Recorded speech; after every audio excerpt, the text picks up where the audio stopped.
kami dari kelompok 3 akan memberikan kampanye tentang upaya mengurangi jejak karbon. Sebelum itu, perkenalkan namaku Askar Nurah Hamas dari nomor absen 8.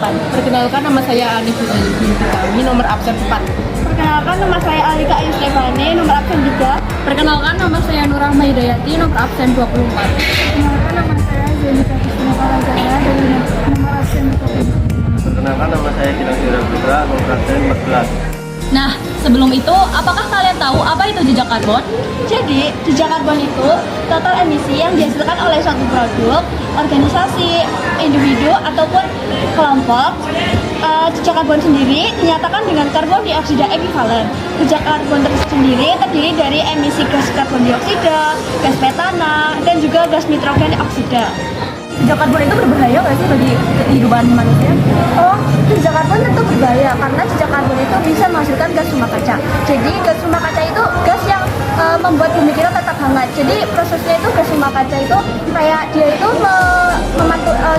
menyerap sinar matahari terus dipantulkan, tapi sinar mataharinya itu nggak bisa keluar karena adanya gas rumah kaca tersebut. Nah, kalau jejak karbonnya banyak, berarti gas rumah kacanya semakin banyak. Kalau gas rumah kacanya banyak, nanti suhu bumi akan terus panas sehingga bumi tidak dapat ditinggali. Jadi begitu. Nah, apa aja sih upaya untuk mencegah atau mengurangi jejak karbon tersebut?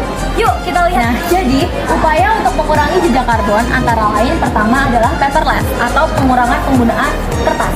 Bahan baku kertas sendiri adalah pohon. Sehingga bila kita boros penggunaan kertas, maka semakin banyak pula pohon yang ditebangi.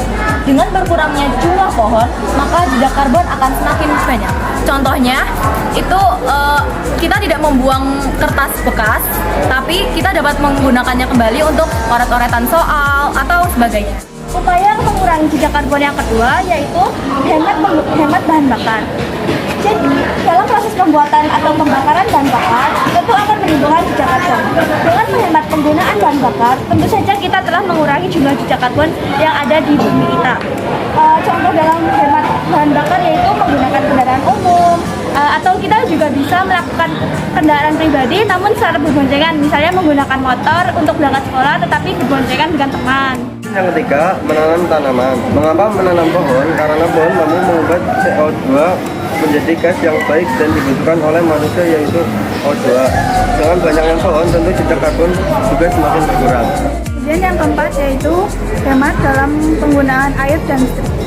Hemat dalam menggunakan air dan listrik dapat mengurangi jejak karbon karena dalam proses produksi dan pengonsumsiannya menghasilkan banyak sekali karbon. Seperti contohnya kayak mematikan keran air saat tidak digunakan, terus kayak mematikan lampu saat siang hari atau tidak digunakan.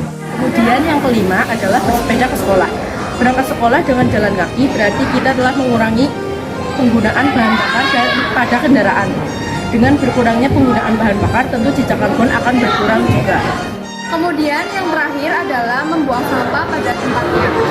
Apabila sampah tidak dikelola dengan baik, maka sampah yang pada umumnya berasal dari limbah organik yang merupakan anthropogenic waste akan mengalami degradasi dan terurai menjadi gas metana. Gas metana merupakan salah satu gas yang menimbulkan jejak karbon.